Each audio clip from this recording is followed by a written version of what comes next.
Emma James of Media Watch, good evening. Starting with a look at reactions to Donald Trump's controversial decision to withdraw troops from northeastern Syria.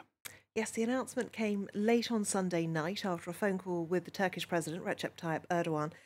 Donald Trump, it would appear, overruling his top advisors. And there are many fears that this could really leave the Kurds extremely vulnerable in the case of an invasion by Turkish forces, because it would leave them unaided by the US. This is one of the many Trump tweets that we have seen on the subject. It is time for us to get out of these ridiculous, endless wars, many of them tribal, and bring our soldiers home. We will fight where it is to our benefit and only fight to win. So very much the idea that America first means the allies really don't matter anymore. Now, 4 hours later, and a heap of criticism later too, he issued this tweet. If Turkey does anything that I, in my great and unmatched wisdom, consider to be off limits, I will totally destroy and obliterate the economy of Turkey. I've done before. Rather an alarming tweet for a number of reasons, that one. But certainly seems to be a reaction to the fact that he is getting criticised even by those who would ordinarily be backing him. Now, the Daily Beast is fairly liberal in its stance, so unsurprising that they are critical. Trump's crazy Syria move, they say, will wipe out America's allies and set up a big ISIS comeback. That really is worst case scenario there.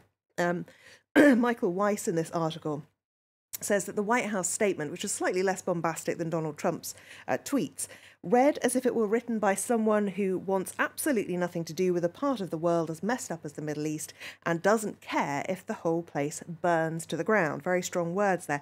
Now, the Kurds, of course, were key to the collapse of the ISIS caliphate. Donald Trump very fond of saying that it was all down to the United States. But they remain very much the enemy of Turkey, and that is why they now look so vulnerable in the event of the US pulling out. Fox and Friends normally can be counted on to be very pro anything that President Trump has to say, but even Brian Kilmeade argued with his fellow hosts here, saying, what kind of message is that to the next ally that wants to side with us? All we did is arm them. They did all the work. Now we say good luck surviving. Disaster.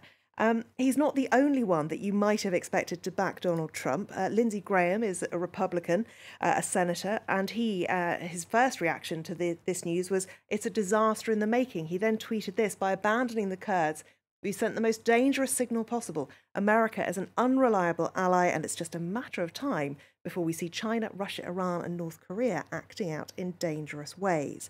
Now, one of the things that Lindsey Graham has done, he's very much leading the charge on this, is calling for Ankara for Turkey to be suspended from NATO should they actually invade Syria. We will have to wait and see what happens next. Now, Nikki Haley was the US ambassador to the UN. She has also spoken out, saying we must always have the backs of our allies if we expect them to have our back. Note the hashtag too. Turkey is not our friend. Now, the other big question, and it's a big question for France because there are a lot of foreign ISIS fighters out there in Syria, we know. There are thousands of foreign fighters, around 4,000, being held prisoner by the Kurds. What happens if the Kurds flee? We simply don't know. Now, L'Obs, a French magazine, was also reporting on the fact that there are so many wives and offspring of ISIS fighters out there in Syria.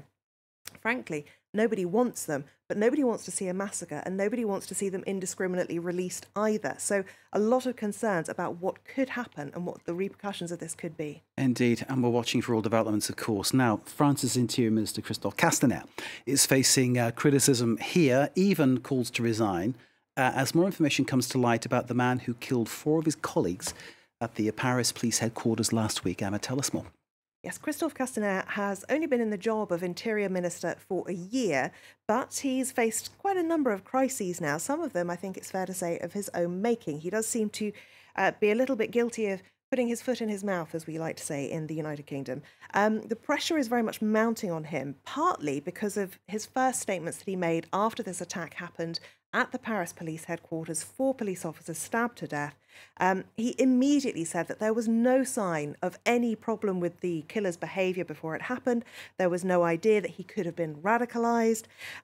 Was it inaccurate, or was it deliberately misleading? A lot of people asking that question right now as more and more details come out about what we should and could have known earlier on. Le Monde reporting on this one, saying that this was a major failure of the state. They talk about the fact that he said "good job" after the Charlie Hebdo attack. They had an informal chat within the police HQ with him about that one. Several of his colleagues said they'd noted signs of radicalisation and informed their superiors or talked to people who were specialists in that area. Again, nothing was done, no action was taken. So a lot of questions really about Christophe Castaner and his role as Interior Minister. There has been a catalogue of errors, and he does admit that there were signs that should have merited investigation. Another thing that we've discovered today is that a USB key, according to Le Parisien, found in the attacker's home actually contained images of beheadings by ISIS and also, perhaps more chillingly, personal information regarding his colleagues. We don't know whether it's the colleagues who ended up being killed by him. Castaner says he will not be resigning. It does seem like the hashtag Démission Castaner is there every week on Twitter, basically resign Castaner.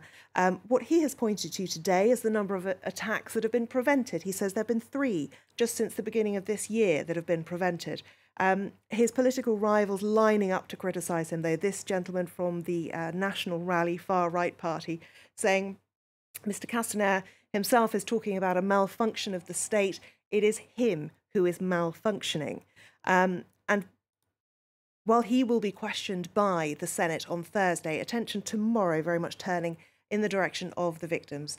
Tomorrow they will be given posthumously the Légion d'honneur as part of a national homage to them after their great sacrifice. Emma James of Media Watch, thank you very much indeed. Thanks to Cole Stangler for the business, sir.